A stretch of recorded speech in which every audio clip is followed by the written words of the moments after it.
خۆشەویستانی کورسات نیوز سڵاوتان لێبێ بە خۆشحاڵیەوە لەگەڵ هاوکارانم بەیەکەوە پانۆراماتان پێشکەشەکەین داوای لێبوردنی شەکەین لە کاتی دیاریکراوی خۆیدا نەماتوانی بینی خزمەتتان کۆمەڵێک بارودۆخی جۆرە زۆر لە هەرێمی کوردستان و عێراق هەیە بە جۆرێک هێشتا کەشتیەکە جێگیر نییە هەڵبژاردننی پەرلەمانی کوردستان کراوە حکوومەت پێک ناتوە ئەعلانی هەڵبژاردننی ئەنجومەنی نوێنەرانی عێراق کراوە بۆ حکوومەتێکی دیکەی داهاتوو و خۆڕێخستنەوەیەک لەلایەن لایەنەکانی دەرەوەی یەکێتی و پارتی هەیە پەیوەندیەکانی نێوان هەرێم و بەغدا چۆتە قۆناغێکەوە کە هەفتە بە هەفتە ئەندێجار لە 24 کاتژمێر بۆ 38 کاتژمێرە گۆڕێ دەیتە سەر شاشەی تەلەڤیزۆن وڵێ ڕێکەوتنمان کردووە مشتێ چارە سەرکرا بەڵام لەپڕ دۆخێکی سیاسی پرسە تەکنیکی و دارایی و ڕێکەوتنەکان هەر هەمووی ئەگۆڕێ ئێمەش شیکردنەوەیەک بۆ ئەو بارودۆخە ئەکەین بە میوانداری بەڕێز دکتۆر محەممەد بازیانی وتەبێژی زوتنەوەی پەیوەندی ئیسلامی خێربەی دکتۆر سپاسی جەنابتانمانەت بەخێر دەمێکێک باشی لە وەڕێستان و بینەرانی ئەم کاناڵە سپاس دەکەم ئەم شتێک باشە ئینشاءڵڵا حەمد بۆ سەحەتت باشە خۆی بەزێ پێم خۆشە مەفەق بێ ئینشاءڵڵا شکری خۆیەوێت سپاس فەزلی خۆی گەورەیە دکتۆر لە هەستەنگاندنی ئێوە و تێڕوانی ئێوە بۆ دۆخی هەرێمی کوردستان بۆ ئەو دۆخەی کە ئێستا هەیە پێناسی ئێوە چییە؟ سەرەتا بەناوی خوا سەڵاو ڕێزم بۆ ئێوەی بەڕێز و بینەرانی خۆشەویست حقیقەتەن واقعی کوردستان بە تایبەت بارودۆخی ئێستای کوردستان جێگەی ئەوە نییە کە زۆر دڵمان پێی خۆش بێت ئێوە نییە بڵێ بۆ ئێمە تەماشای وەزەی هاوڵاتیانی کوردستان بکەین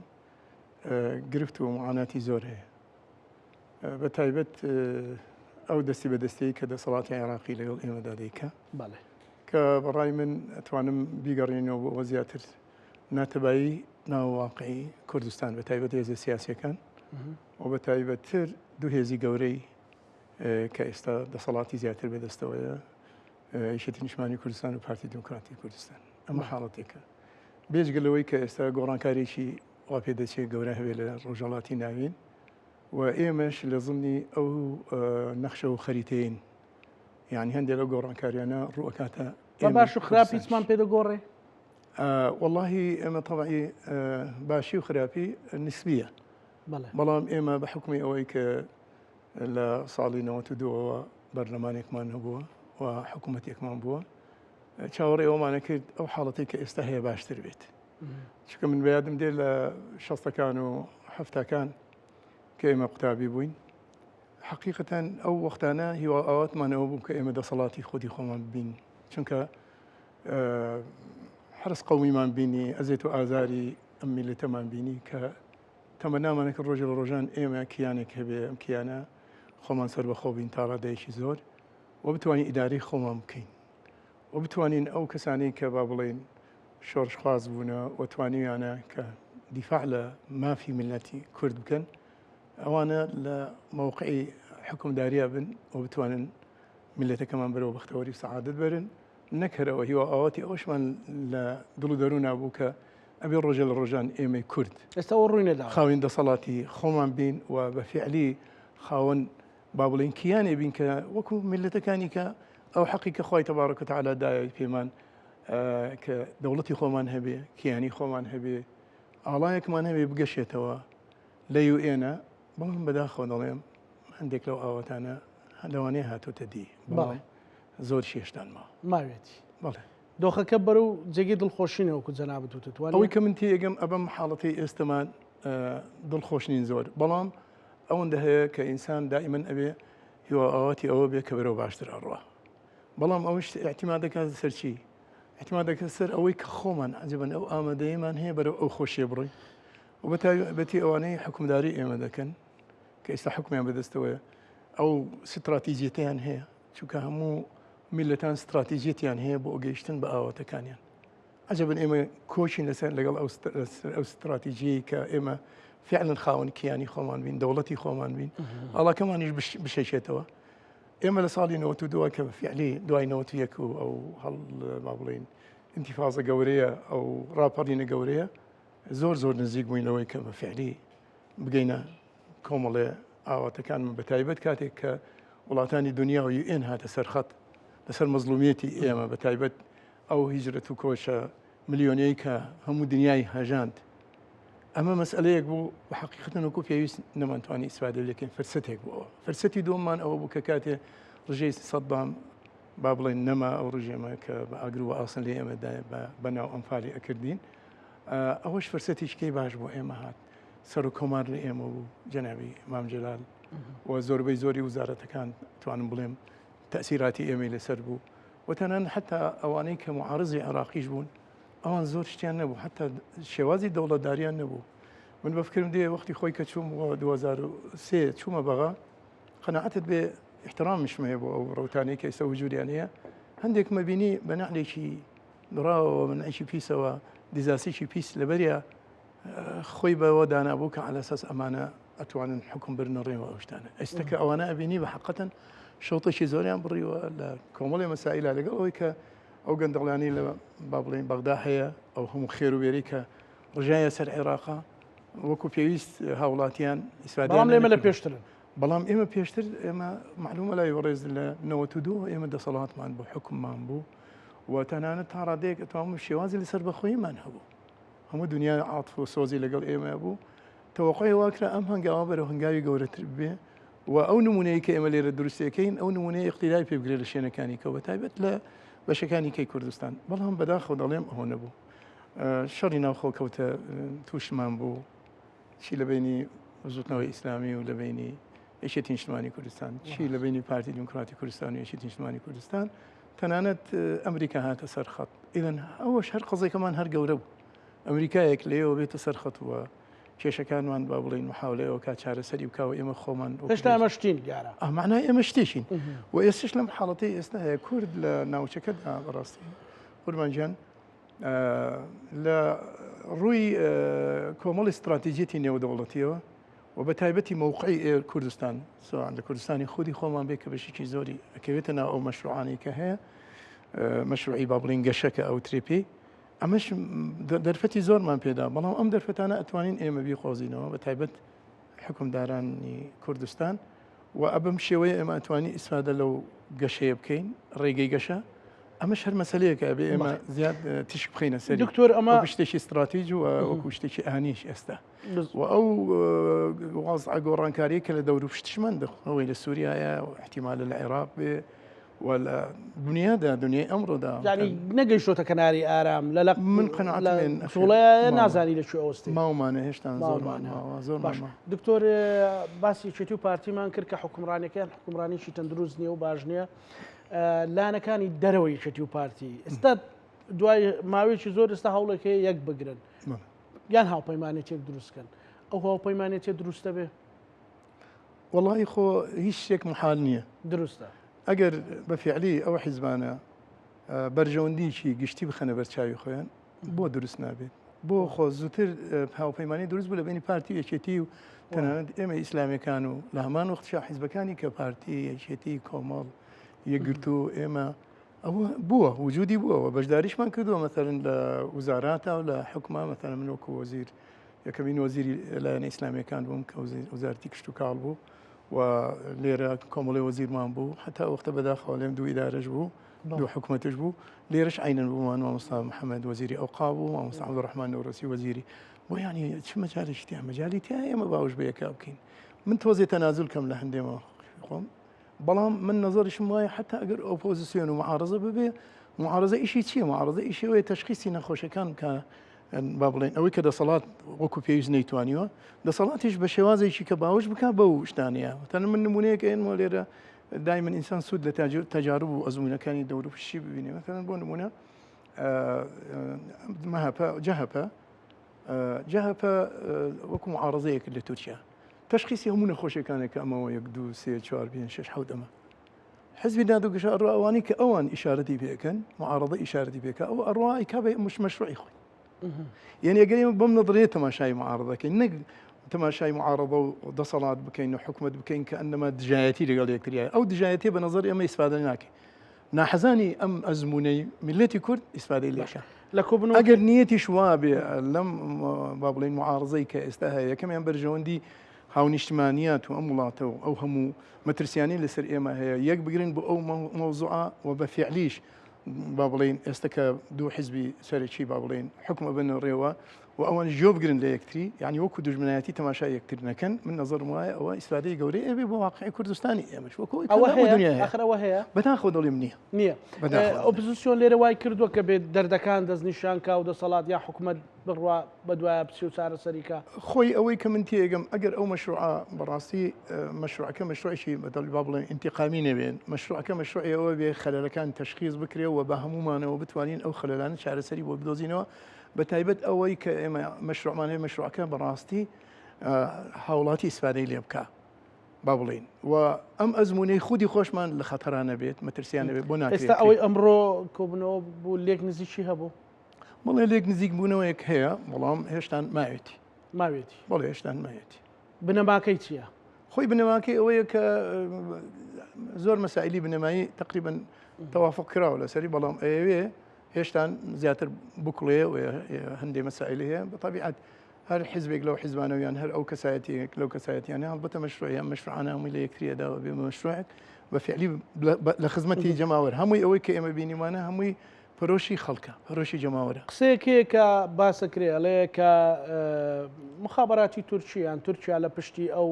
ڕێخستنەیە بۆ ئەوەی زیاتر لە زۆنی سلێمانیە بەکاربێن و دەنجی ئەوە کۆبکەنەوە باڵانسی هێز لەگەڵ یەکێتیا بگۆڕن ئەو ڕاستی تێدا من قەناعەتم بەوە نییە چکە بۆ ئەگەر هەر گێزێکی مخابەراتی نەخشەیەدا ڕێژێ بۆ هەر حیزبێک لە کوردستانی ئێمەیە ئەوە بەڕاستی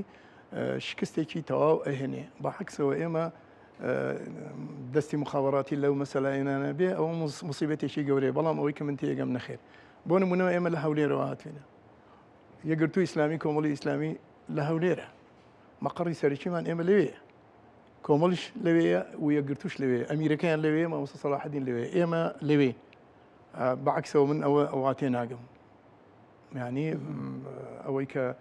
یعنی با بڵێن دەستێک بێ و دەستە قابلی قوبوڵ نییە چکە دایمەن ئێمە کە کاتی قساکەین ئاەتێک هەیە ئەڵێ قول هاتوا بورهانەکم ئەبێ بم دەلیلمان پێ بێ ینی ناتوانانی تۆ با بڵێن تومەت ببەخشێنیتەوە چکە و هێزانە مەتەن هێزی چۆک و یەکگرتووی ئیسلامی و کۆمەڵی ئیسلامی زۆر جارە لێ کۆمەڵی ئیسلامی علاقە و پەیوەندەکانی لەگەڵ ئێران هەیە ئەوە بۆ نمونە مەتەرەن جاروا هەیە داایە بۆ ئێمە دروستەکەن ئەڵێن ئەوانش لەگەڵ یەشێتی نیشتمانی کوردستان و لەگەڵ ئێرانە لەوانی علاقەیان هەبێ ئیتیام مەتەرەن یەکگرتووی ئیسلامیەکەن کە على ئەساس کە ئەنەمان لەگەڵ تورکیایە بەڕاستی ئەوەی کە من تێگەم وهانیە یعنی من توێژەرێکشم لە سەر ئاستی ینی تورکیاش بەڵام وەڵاهی ئەوەش نییە من ئەو هێزانە ئەیان ناسم قابلی قبول نییە مساوام بکەن لەسەر واقع و مەسلحەت و بەرژەوەندی کوردستان بۆ هیچ هێزێکی دنیا هەرچی هێزێکی گەورە هەیە لە دنیاە ئیسعدادی ئەویان نییە چکە دائما ئێمە ئەرد و ئاوخاکەمان چۆن خەڵکی کە خۆشیە ئێمە زیاتر خۆشمانەوێت چکە ئێمە کوڕی ئەم ئەردەین ئەخەڵک ئەو ڕخنەیە گرێ ئەو ئەڵێن باشێکێتی و پارتیەوە هەریەک ناگرن و شەڕی پۆست و کورسی و ئەواناکەن هێزە ئۆپۆزیسیۆنەکان بۆ مەشروعێکی هاوبەش من جەنابەت باسەکەم ڕاستی تێدا ئێمە ئێستا سێلایەنی ئیسلامین هەر سێلانە ئیسلامی لەم واقعەن من تەسەوری یەکەم ئەگەر با بڵین من وەکو هەر باحث و تێژەرێکش بڕوان بێ ئەگەر معارزە لە هەر وڵاتێکانە بێ ئەو وڵاتە بە نەزەری من ئەپرۆسی دموکراسی سەقەتە بێ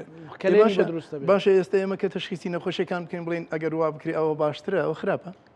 بەڵام ئەبێ ئۆپۆزیسیۆنیش ئوسلوبێکی بێ ئوسلوبێکی بێ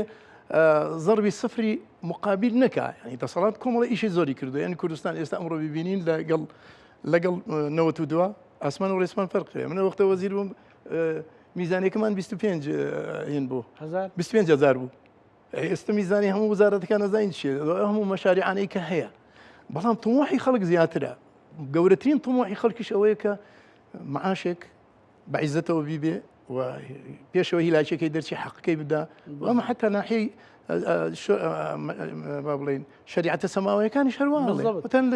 لە پێغەمبەرە فەرمێ ئوعطوا الأجير أجره قبل أن يجف عرقه ئەوەی کە ئیشێکتان بۆکە پێوشەوەی عراقی وشک بێ تۆ بێ ئەجرەکەی پارەکەی پێ بدەیت ئێ باشە کابرایە دەوامەکە ئێ موچە نییە باشە موچە بۆ 45 ڕۆژ ئێستا موچەی نییە باشە دکتۆر ینی لە ماوەی ڕابردووە چۆن دەسەڵات بە سەقەت بەکار هاتووە هەندێک جار لە هەندێک پۆینتە بۆ ئۆپۆزیسیۆنی جوانە بووە مەسەلەن ئێستا پێی وایە بێ هێرش بکەی کۆتایی پێبێنی ینی نازانم مفاوضات و تێگەیشتنمان تۆزێک لەوەیە کەمتر تێیدی مفاوضاتەکەی خۆی ئەوەی کە من تێگەم حکمڕانی بەحقەتەن پیاوی ئەوێ حکمڕانی فەرقی لەگەڵ پیاوی شۆڕش جێڕە شۆڕشەکە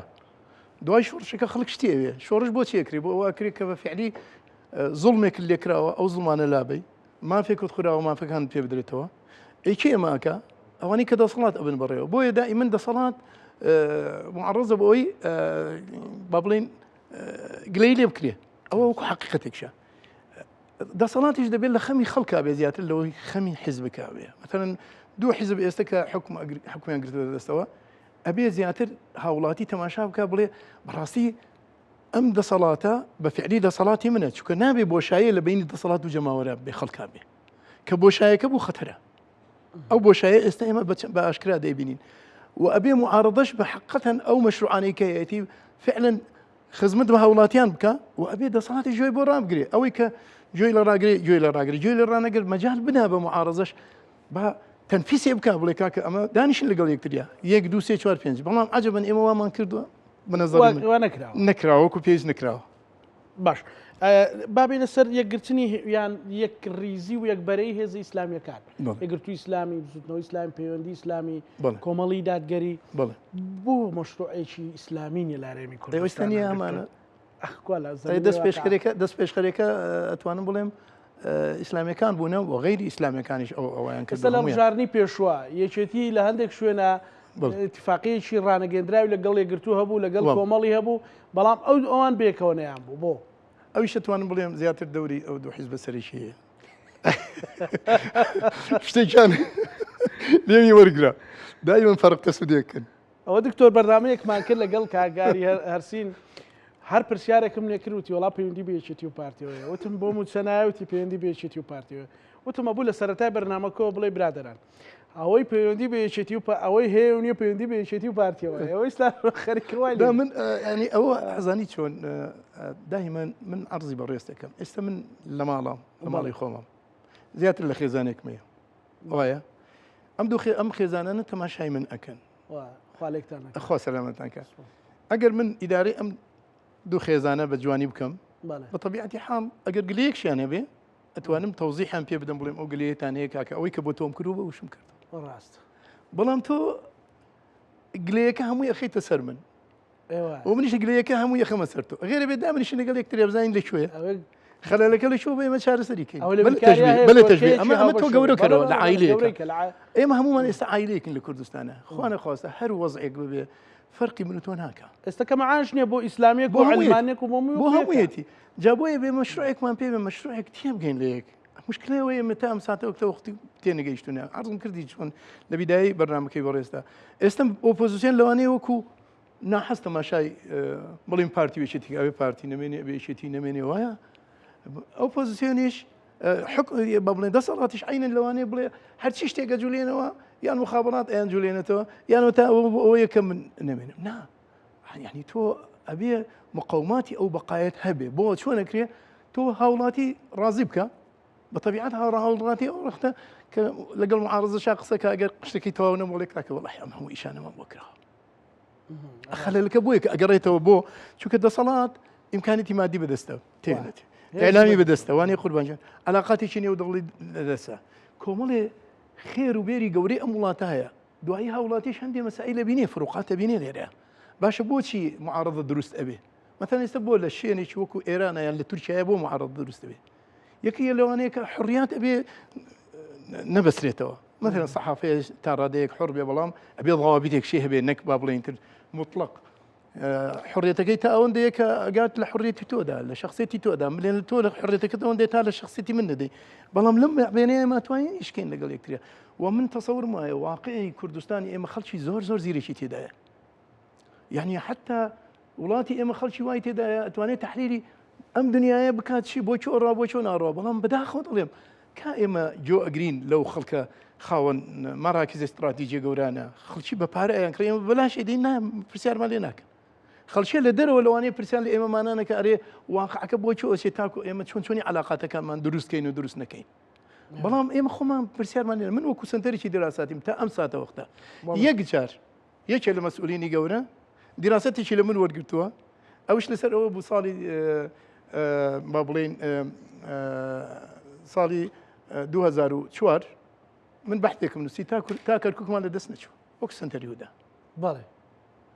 یەکێک لە مەسئولینی گەورە داوای کردوتی وتی ئەو دیراستم بۆ بنێرە لەو دیراستە چیم نووسی بوو تا کەرکووکمان لە دەست نەچێ ئیحسای هەموو کردن داتای هەموو شتەکانم کردو چەند بیر هەڵکەندراوە و عەرەبەکان چیانەوێت و بە چەندێ پارە ڕازی ئەبن بۆ ڕێک بەڕێنەوە جێگەی خۆیان و ئێمە چی بکەین لە کەرکووکە هەر ئەوەی کە مام جەلال وەختی خۆی بەڕەحمەت بێ ئیشارەتی بەوە کرد ئێمە سی من ئەوەم نەوت بەڵام وتم بە سرنجی تورکمانەکان و عەرەبەکان ڕاکین بۆ خۆمان با تەداولی بێ بسن محافظ حاڵەتەکە زۆر تەبیعیە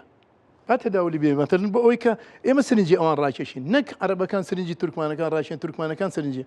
ئەوە بۆ دوایی کە نووسیمانە ئەو شتانە هیچ ئیسفادەی نەبوو ئەو دوای ئەوە ئەم وەزعەمان بەسەر هات ئێستاش دیراساتی ورد هەیە دیراساتی وردم هەیە لەسەر ئەم واقع بەرەو چۆ ئەڕوا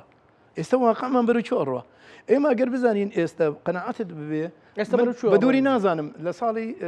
با بڵێن 99 دراستك نسيوها فكرة تفتيت العراق بين الوهم والحقيقة وموقع الكرد من هذا التفتيت بيروكي بارشا كردين العراق موقعي كرد لهم بارشا كردنيا بأوي دولتي به يعني أوش دواي أوي كدراسة شي زور قورم كرد جيش مزور نتائج بەڵام بەداخەوە زۆر فرۆست بوو لە بەردەستی ئێستا بەپێی ئەو گۆڕانکانی کە ئیسرائیل دەستی پێ کردو و تورکیا گۆڕانکاریکا و ئێران و ئەمریکا لە گفتوگۆیان و ئارام شەو زلنسکی ئەڵێ لە تورکیا پۆتنە بن و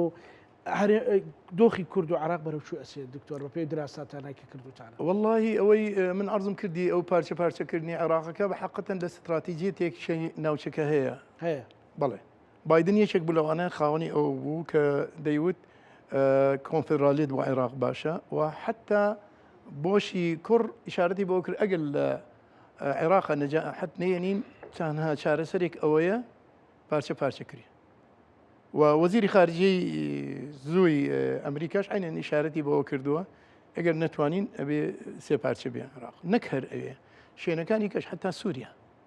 وحتى مشروعي استش او مشروعي سوريا هي الآراء مشروعي تركيا هي الآراء مشروعي ايران هي الآراء مشروعي السودان معلومه لا بريستان مشروعي ليبيا مصر امانه هم هي الآراء برو بارچە بوون برو بارچە بوون بەڵام ئەکەوێتە سەر چی ئەم پارچە بوونە جێتە دی یان نایەتە دی ئەمە مەسئلەیەکە ئێستا سیراعێکی زۆر گەورەی هەیە لە بینی مەشروعەکانە پرۆژەی ئەمریکا لە منتیقەکە پرۆژەی بایدن لەگەڵ ئەم سەرۆکی ئێستاە فرقي هي وك بروجيان امان بروجي بابلين ابراهيميا هي بله بتايبد استا وبايدن بروجي تشيكابو او بروجي فرقيه مثلا بونمونه ايران بروجي تشيكابو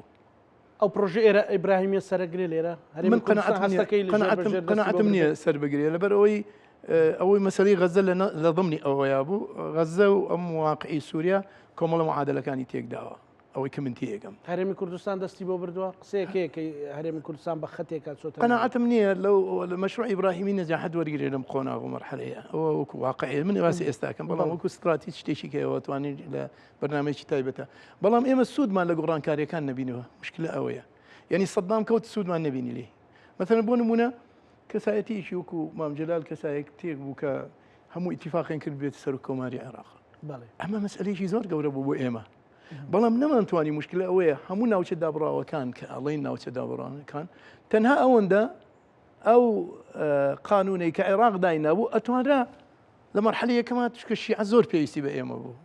ڕاستە و ئێستا سونەش پێویستی بە ئێمەیە هەردوو لایەن پێویستیان ئێستا بە ئێمەیە حتا ئێستا مەثەڵەن بۆ نمونە ئێمە هەندێ وەرەقەمان هەیە ئەگە بەکاری بێنین من بە قەنەعەتی من ئەڵێم عەرزی بەڕێز دەکەم تەنانەت ڕۆژێک ناتوانن ئەو پارەیەمان تاخیرکن ئەگەر خۆشمان هەندێک سەبەبمان نەبێت مەثەڵەن بۆ نمونە یەکەمیان یەک وتار بین یەک مەشروع بین ئێستا بەداخەوە دەڵێم ئەتوانم بڵێم دوو مەشروعین لە کوردستان ئەو خەلەلێکی گەورەیە من بڕۆم بۆ بەغا بە یەک مەشروع بڕۆم بۆ بەغا هەموو لایەنەکانی کەش بە یەک ئەمە کارتی یەکەم ئەمە کارتی دووەممان ئەومان هەیە کە ئێستا سەرۆک کۆمار کوردە دەست وایەوە نییە بەڵێ جێگری بەرلەمان کوردە وەزیری کوردمانێ وەزیری خارجیە کوردە لەم سات و ئانەیە ئەگە وەزیری خارجیە بڵێ من دەست لە کارێک کێشمەوە و لوتکەی عەرەبی نزیکە وەزیری خارجی دەورێکی گەورەی هەیە بۆ لوتکەی عەرەبی گەورەترین بەجێ دروستەکان لە واقعەکە هەر ئەوها وەرەقەیەک پیشاندا سەر و کۆما وەرەقەیەک پیشاندا بڵێ من ڕەمزی وحدەتم و ڕەمزی ئەوم کە ئەم میلەتی عێراقا هەمووی برسی نەبێ چۆن برسی ئەکەن چۆن کوردستان برسی ئەکەن لە هەمان وەختە ئەوان لە دادگای فیدرالی داوای تۆمار کرد لە مانگەکانی ئەو مهمە مێجگەلەوە نەکار ئەو تۆماریکە هەموو حیزبە کوردەکانە بێت تۆماریکن بەڵام ئەو لێ مبەررێکی ئەڵێ کاکە ئەوەی کە ناوخۆیە دارایی ناوخۆ ناگەڕێننەوە عجبن بە پێی ئەو ئیتیفاقە ڕەبتە بە دارایی ناوخۆ ئەمە خەلەلێکی کەمانەیە ئێمە قانونیەن ئێمە نابێ سیاسیەن بەس تەماشای ئەو مۆزوعەکەین ئێمە ئەبێ بە قانونیش کۆمەڵە قانونیت دایمەن ئێمە مشکلەکەمان ئەوەیە کە کاتی قسەکەین لەگەڵ بەغایە بە سیاسی قسەکەین نە ئەمێ بە کۆمەڵی خەڵکی پسپۆر و قانونی ئەو قسانە تەکنیکی و سیاسی بالضبط سیاستەکە دامی ئەوەکە بەڵام من نمونەیەک ئێنەوە بۆ ڕێست مامۆستا محەممەد ئەمەوەندی مشرفی دکتۆراکەم لە بەریتانیا لە ساڵی 1990 یەکەمین کەس بوو کە قانونی بوو لە ضمنی وەفدەکەی کە دانیشتنیان کرد لەگەڵ سەدام حوسێنە فەرمووی طارق عەزیز بە منی وت بە هەمومانی وتی لەسەر چی مفاوەزات بکەینەوە بەڵێ وتی مام جەلال بوو کاک مەسعود بوو هەموو ئەو قیاداتانی کورد بوو لەوێ وتی تەماشای یەکمان کرد وتی من قانونی حکومە زاتێکم دەرکرد بەڵێ قانونەکە قانونی حکومە زاتێ وتم لەسەر ئەمە وتی یەکسەر خەلەلەکان لێر لەکوێیە ئێمە بزانین چارەسەری بزانە قانونی چەند دەورەیە کابرا ئەوەی کە لەوێدا ئەنیشێ لەگەڵ تەواو مفاوەزاتەکە خەبیرە لە قانونە ئەزانێت چۆن چۆنی فێڵ لە تۆ بکە ئێمە ئەبێ خوبەڕای قانونی ئەگەر خۆشمان نەمان بێ من یەقینمێ هەمانە ئەبێ ئەوانە بێنین لەگەڵ خۆمانە لە وەفدەکانە بیبین ئیستیشارەیان پێ بکەین ئەمە ناکەین دوو ئێمە وەرەقەی زۆر گەورەمانەیە وەرەقەی ئاومانەیە ئێستا وەرەقەی ئاو وەرەقەیەکی زۆر گەورەیە ئێستا ئەمەی کە کاتی ئاو چۆن بەکاربێت مەسەلەن دکتۆرانی ئێستا ئێمەش خۆ کێشەی کەم بارانی و کێشەی کەم ئاویمان لە هەرێمی کوردستان هەیە بەڵام ئەو مەسەلەی وەرەقەیە چۆن بەکاربێت ئەو ئێستا قوڕاگەی منی گرتووە دەڵێ من ماعاش نادەم هەر جارە مەهانەیەک ئەگرێ احتیمالە چی زۆرە خۆمانش سەبەبێکین لەوە مادام ضمنن خێر و وارداتێکی زۆرمانی لەناو واقعی کوردستانە بە ئیفا بۆ وعدانە بکەین کە کراوە بە پێی حتا قانونەکەش ئەوەی کە نابێت بە قەزێکی سیاسی ئەو قەزیە سیاسی نییە با لوژنەیەکی پۆسپۆر لە ناو خودی خۆمانە بێ بڵێن وارداتی ئێمە چنێکە تا ئێستا ئێمە نازانین وارداتی داخلی خودی خۆمان چنێکە مثلا نەوت ئەفرۆشتێت چۆن چۆنیان لەکوێیە ئەم هەموو خێر و بێری زۆری ئاوەکە چۆن بەکاردێ مەسەلەن ئاوەکە چۆن بەکاردێ ئاوەکە من ئەڵێم وەرەقەی ئەخیرە ئاوەکە ئاخر وەرەقەیە وەرەقەکان ئێستا بە نەزەری ئەگەر ئاویان هەموو وەزیرەکان ئەگەر هەموو وەزیرەکان بڵێن کاکە ئەوە ئێمە سەحمان کرد کشاینەوە سەر و کۆماڵ بە یەک کشاینەوە بەرلەمانتارەکان بڵێن ئەوە تعلیقمان کرد ضەجە دروستە بێیانە گەورەترین تەسیراتی نێودەوڵەتیە بێ ئەلەم مەرحەلەیە کە با بڵێن من قەناعەتمەیە لەوانەیە حتا ئەو مؤتەمەرە لە بەغا نەکرێ وەرەقەیەک بقەوتە غیری ئەو وەرەقەیەش وەرەقەی کەمان هەیە یەکەمیان وحدەتی سەفی خودی خۆمان یەکوتاری لەوەیە ئەمە دوو من چەند پێم باشە ئێستا هەمومان بەیەکەوە بین بەیەکەوە بین بچین بۆ بەغا وەکو چۆن جاران بەیەکەوە ئەڕۆیشتین ناکرێ بۆ ناکرێ ئەکرێ خاصن ئەوەی کە دەسەڵاتی زیاترەوە مەتەن کورسی زیاترە با بڵین کاکە با مەشروعێک من ئەوە لێرەوەتر بکەم با مەشروعێک بکەین بەیەکەوە بڕینە ئەوێ واعطي كل ذي حق حقه هر كس حقي شي به ما كاين لك يكتريا با مشكله نيه تو كان كرسي تي او كان بابلين برلماني تي او عندما اتفاق لقال يكتريا حسب الاصول اللي بيقدن بين من قناعات ما او وقتها حساباتي شي كمان بكري والله من قصيبكم يك قصيش كاو وفدي اللي بتشد يشك علاقي قال زيد ابي اما ابي او علاقات وبيوندي ماني لقال دوله بابلين دولتان دوري بششه ابي توزيع شي ادوار كاين يعني تو على الأقل لقل تركيا يا باشا تورا لتشجان بيكو أتواني خدمت كي بو مشروعي خو ما نهمانا بو همو عالم مشروعي بو إما مشروع ما النبي يعني إما كم ترين لو خلقه إما زيادرين من قناعات ما يكورد لهمو دنيايا ولا تماشاكا زيريش وايتيا بروات من الشيء كان يكا يا من نموني كتبوا إن موصالي نو تدو من شون بو حج همو علماء اللي يبون عالم يقدر سي أداء وهمو خلشي همو دنيايتي أبو إما بجلي كردي يبون وفدي شيء بزوتنوي إسلامي بوين بقيادة جنابي إمام مصطفى عثمان رحمة الله عليه کە چوینە بۆ معاناتی میلەتی کورد بنووسین لەبەرەوە من با بڵین ڕزگار بووم لە ئەنفال بوو بە شەڕ و شۆڕ ڕزگارمان بوو پێشمەرگە بووین لەو شاخە دیراستێکمان نووسیەوە تیشێک لەسەر نکەوناڵی بەناو ئەنفالەکان ئەوانی نگرە سەلمان و ئەوانە من نووسی بۆ بە سلسلە تەرجمە کراوە عەرەبی و ئۆردی و ئەمانە لەوێ بەس مامۆستا مەلا عەلی بەڕەحمەت بێ یەک سلسلەیەکی خوێندەوە ئافرەتەکە کە لە نگرە سەلمانە چی و بە حاڵتی بەسەری هەموو ئەو خەڵکە دەستی کرد بە گریان هەمویان وتیان وەڵاهی ئەم شێخە ڕاست دەکە بێجگەرەوە لەوێ یەک لە بەیانیان محاضرە ئەدرێتەوە یەکێکیان باسییان کرد وتیان لا إله إلا الله معنای چییە هەر لا إله إلا الله ئەوەی لا إله خۆ یەک خوا هەیە ئەوەی أخيرا من دەستم بەرز کرد بە جوری کوردەوە وتم لا حق بمعبود إلا الله يعني كسك كشايستي أو برستي بحق خوايا وتي أحسنت ابني من أي البلدان أنت خلشي شوي وتم أنا من كردستان أين كردستان العراق أنا زي كردستان العراق علماء برز صالح بن عثيمين أيوة كردستان العراق لشوية كدواي بن باز هاتوا لبرو براي عزيزي خوش اسم طاقاتي يعني زور هنا طاقوش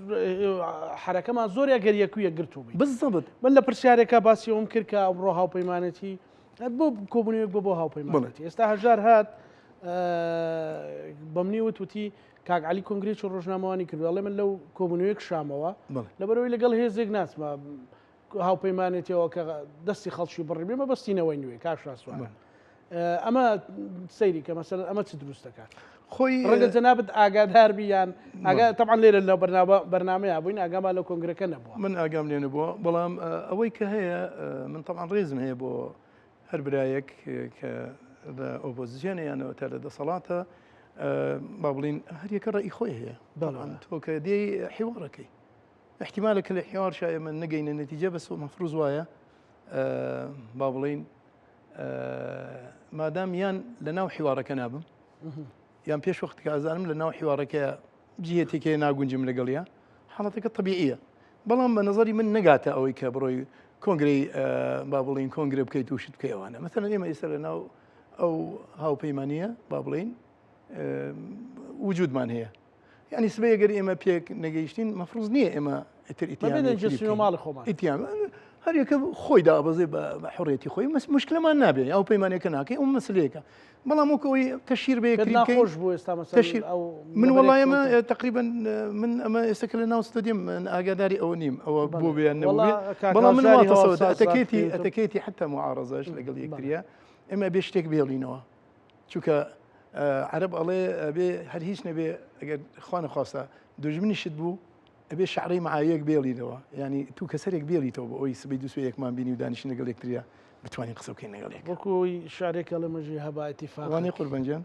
يترى من نازن والله وجناب فرمي نازم هو الراس وكا علي كونغريس الروجنامواني برحال دكتور مثلا ام كارتاني باسد كربو من زي سرنزبون مثلا جارێکیش دکتۆر محمود زاید وتی ئێوە هەتەنها احترام و ڕێزەکەتان بۆ گەشتیارەکان بەکاربێنن عەرەب بێن نێرەچیتر مەڵێن ئێمە دوژمنتانین و دوژمنمان ناو گوناحە ئەو شتانە پارەکانیان نێوەرگرن و شوێنە گەشتاری و احترامەکەتان مەسەلەن تۆ کوردێکە بینی کە ئەزانێ کەسێک غەریبەیە دنیایەک ڕێز و احترام ئەکرێت وانە وتی هەر دکتۆر محمود زاید دەناسی مامۆستا لە جامعەی مستەنسەریە لە قاهرة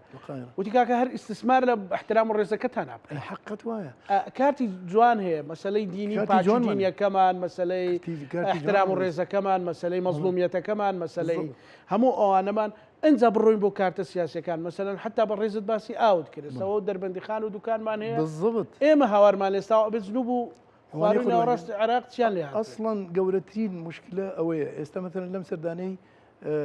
بابلين سوداني كردي بوين يكلا دوسي كان دوسي او بوترشا دوسي او من صالي بابلين نوتو حوتا بحثكم تقديم كرد جنجي سدي بستويا كم جنجي او اوزال سركوزيراني بابلين ترشابو ايوه كمهندس يكبو او مشروع غابي كرد اشاره بو كقطريك او اقورينو بقطرين اوت استا او تو تماشاك دبيك ورقدي لانه تكا نرخي زياده يعني هل لو تكن رخي زياتره لبر هو براستي اما نمان تواني تشل بندا وهبو اما استفاده ما بكده يشك لو انا سدي بيخم ابو هم مشتكاني حاضر كهو مشروع شي زور ضخم بو بكره يا من نك ازمي او من خاصه تنجي او من نبو بێژگەلەوە ئێستا مەثلەن بۆ نمونە عەرزی بەڕێز دەکەم ینی خاڵە لەوانەیە هەندێک کەس بڵێ ئەرێ ئەوە چی ئەو قسەیەکە کاکە ئەو قڕقڕاگەی من بگرێ واگەر من خاص آخر بمەرجێ من خەتای منیشی تێ نابێ بەڵێ ئێ منیش دەبێ قڕقڕاگەی ئەو بگرم و ئەژگیرێ ئەگەر چی ناحی نێودەوڵەتی ناکرێ ئاو هەموو خەڵکی شەریکەتیایە نەوت پێغەمبەر فەرمی صلی الله عليه وسلم الناس شركاء في ثلاث خەڵکی عام شەریکن لە سێشتا الكلى لورقاه الكلى الماء لقل آو نار شي حتى أم كان زاني جير أم زوية همي مشترك هم بجنارين تدا شلون كابنايك دا صلاة دار حقي لي منش حق ما لي يعني من وكو يعني استما توانين بقاو قرقراقي عراق بقرين أقر بزانين أقر بيتو بس تنها وكو ورقية إشارتي جيبها بكرين بليتو بس مرجك أو قانونيا حجة بلقي بقوتر نبي لإيما أو حجة بليكا كأمان أو خير وبيريك لنا وكردستان اتفاق ما كردوا لسري أو مواردي داخلية وضريبة أو مثلا أو تنكران الروا أتوانت يعني هواري اللي هلستي هواري اللي هلستي أو وقتها أجانا نتيجة بلا من وتم أو ورقية آخر ورقية بلا ورقية كمان يبو بيشتر نايكين مثلا بو من جناب طالب على كردستان طبيعي يشتين اجتماعي كردستان دعم يكاو ومحسوبة لسري هل يشتين اجتماعي كردستان إستا كاك بابو بلي جنابي سروشي كومار تعليقك او خوت عندها عنا واني باتفاقنا عندنا حسب الرسول با خلال بزانا دورج ياك مشكله مني قنعت مي نامنيت دي جيجري برلمان كاك مسعود بيه بلي ورا خود صاحب كلا قال وزير خارجيه وهم وزير كان من صاحب مدير عام كان صاحب من ليه خونا منين لو بيش يملا بغانا بوين ليره بوين بزانا اشتكان اكريانا بس مو ام جديه قانوني تكر بس مو ام جديه براو قانونيا من اتوانا من دستيان بردو بو كارتي قانوني مثلا سروكم على لسر مساله موتشو قوتين لدادگاي فيدرالي وبشي بس زوري داوا كان شي بردوا كبرديوا جيبجي نكراوا كجيبجي نكراوا اتواني طعن بدا لو جي نكراوا بو جيبجي نكراوا كيس جهتكي كجيبجي نكرو او وقتها بيمالين اي وقتها اي وكو بيويست اتفاقي كان جيبجي نكردوا اويكا محكمة اتحادية أو ما بيقولي عجبا وايا با دصلا داراني كردستان بابلين فعلا وايا خطاي اميتي دا بو كاكا بي مكاشفه يمكن بو خطاي اميتي علي اون مليارات قردارين باشا اون مليارات شلون قردارين غير بي مكاشفه بي اي باشا خلق بردم شاي خوي وهم تنشين وتانا ابيني باشا مفاركي بو شورو او باراني حقي أرض وحقي ومسائلك وضريبة وأمانة بوشو أورو غير بيبزاني شيء وشينيا كاك حقي خوي وهولاتي حب برسيانك دكتور يعني بدي وقش بيني كيدا تو من بقشبينم قشبيني بدي وقشبيني كشارخنا أجري فعلا أولية من مثلا كنقد بقرم مقصد ما أو بيم ونمونا كسيك بالشيء إما أجر خومان حكمي خومان نكين غيري خومان حكم ما كان اختار بس إما بيما خوش تكوي حكم أنا كايستا أي ناسين خويا ناسين بابيري ناسين بابي اناسين بابي اناسين واني قربان جان هم يكتري ناسين اي ما شبو باوش بي كان كاين با شبو وكو جماعتي خليجنا كاين خويا عند دولمن وترتيبات يعني كربا كاك ميلتك شريس نبي بسيطين حقوقي بي بدري استا بسيطين شد